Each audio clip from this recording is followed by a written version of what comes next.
Music seeped from the darkness, a warped melody of strings, its rhythm twisted like a cursed waltz. It slithered through every crack in the stone, coiling around his mind, making his steps heavy, yet irresistibly drawn to its grotesque cadence. The grand hall lay like a stage of death. The banquet table turned to stone, crystal goblets shattered, chandeliers fallen to the floor, shards glinting faintly like eyes watching from the gloom. He gripped his rusted sword, iron shield weighing heavy on his left arm. She entered behind him, white hair sweeping through the dust, eyes cold as ice. In her hand gleamed a silver rapier, its hilt inlaid with a blood-red gem, a relic of noble death. At her waist hung a curved dagger, sharp as a claw, flashing silver in the dim light. "Don't take your eyes off the dark," she murmured, voice low as wind whispering through a broken door. A dry hiss scraped the silence from the far end of the hall. From the shadow of a shattered statue, a figure crawled forth, tall, hunched like a beast shackled by chains. The remnants of a butler's uniform clung to its warped frame, half human, half demon. Skin ashen, veins bulging like roots, eyes burning crimson like embers. In its hand a long staff crowned with a black gem that pulsed with violet sorcery, twisting through the air like serpents. It tilted its head, cracked lips curling into a grotesque smile. "The feast is not yet over," it rasped, voice like knives scraping stone. The music shifted, faster, harsher, and it lunged. He raised his shield as the first blow crashed down, the staff striking like a hammer, numbing his arm. The impact drove him back 3 steps, boots skidding through dust. She spun, rapier flashing like silver in a deadly dance, its tip piercing the demon's arm. Black blood spurted, then hardened into stone, as if its flesh defied death itself. It turned, each step heavy yet rhythmic, like a monstrous dancer leading a waltz of doom. She swept past him, skirts swirling in the haze, rapier tracing a perfect arc, silver glinting in time with the music. He was dragged into the vortex, every dodge a step in this macabre ballet. He struck, rusted blade slashing across its waist. The edge bit flesh, but felt like stone. A chill surged down his spine, vision blurring. For an instant, he saw the banquet stir, headless figure seated at the table, hands clutching goblets, mouths grinning in silence. He blinked, and they vanished. "Don't lose focus," her voice snapped him back. The staff whirled, violet magic sweeping across the hall. He raised his shield, the blast struck, shrieking against steel. She rolled aside, then hurled her dagger into its eye. One orb burst, smoke curling like ash. Then the world changed. In a single beat, ruin bloomed into splendor. Golden lights blazed, tables laden with feasts, wine shimmering crimson in crystal cups. Headless nobles raised their glasses, spinning in a grotesque waltz.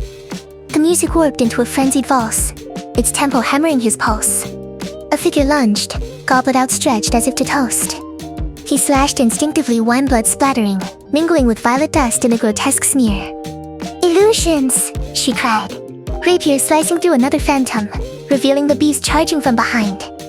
He spun, shield catching the staff's sweep, impact grinding his teeth. She moved like a dancer, rapier stabbing into a gap in its armor, then gliding past, white gown streaked with grey dust. Her dagger flashed, plunging into its remaining eye. Black blood erupted, mingling with phantom wine, pooling into a sinister mire beneath their feet. The music surged, wild, relentless, strings screaming like they would snap. The creature staggered, yet its crimson eyes blazed with madness. It roared, staff spinning in a final frenzy, conjuring a violet storm that hurled shards, dust and black ash into the air. Crystal fragments caught the violet glow, turning the hall into a whirling ballroom of shattered glass. Then chaos broke loose. Dark tendrils burst from its body, lashing the stone floor, shaking the ground. One swept sideways, hurling him against the petrified banquet table, shield clattering away. Dazed, blood trickled from his lips. She darted in, rapier severing a tendril, but 2 more cracked down like iron whips, forcing her back. The music warped into laughter, hundreds of headless voices echoing from the void. For a heartbeat, he saw them dancing, goblets raised, blood dripping into wine, staining the stone. He snarled, lunging to reclaim his shield. A tendril whipped toward him. He braced, the impact numbing his arm. She spun like a phantom, rapier carving a flawless arc, slicing its throat, black blood spurting like molten tar. It shrieked, music shattering into a metallic scream. He drove his blade forward with all his strength, piercing its chest, through the black gem blazing in frenzy. She whirled, rapier plunging into its throat, dagger biting deep into its temple. A deafening blast tore the hall apart. The violet storm collapsed, illusions splintering like glass, phantoms dissolving into ash. Golden light died, leaving only ruin and cold silence. It sank to its knees, crimson eyes locking on his, voice rasping like wind through broken stone. You will become one of us. Then its body crumbled like shattered marble, black ash spiraling into the dim air, remnants of a deathly masquerade. He stood gasping, cold sweat trailing down his spine. She approached, eyes shadowed as they fell on him. Are you still standing? She asked, voice soft yet edged with frost. I'm fine, he lied, though his hand trembled. His skin, something was wrong. He glanced at his wrist. A faint green vein bulged beneath the flesh, then vanished as if it had never been. Ash drifted down, cloaking the stone like the remnants of a cursed ball. She said nothing more, only cast a glance at the creature's remains before turning to the door at the far end.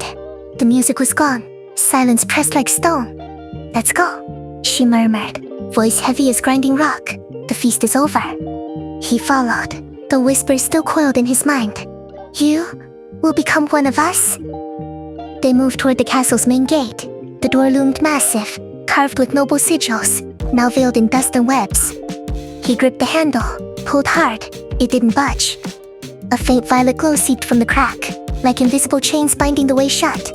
It's locked, she said coldly. Not just here. Every exit is sealed. He shoved again, futile. Runes flared across the wood, twisting like serpents before fading. A chill crawled down his spine. To escape. She lifted her gaze to the shadowed heights above, where twin staircases forked like broken wings. We must break the seal, and that isn't here. He followed her eyes. The stairs lay buried in dust, railings splintered, one side blocked by rubble, a wall of shattered stone and fallen chandeliers. Only the left path remained, yawning into darkness. No choice, he muttered, tightening his grip on the sword. She stepped ahead, white gown sweeping the dust, silver rapier glinting in the gloom. Come. But remember, the higher we climb, the worse it gets. Their footsteps echoed on the rotting stairs, merging with the suffocating silence of the castle, as if the darkness itself were listening.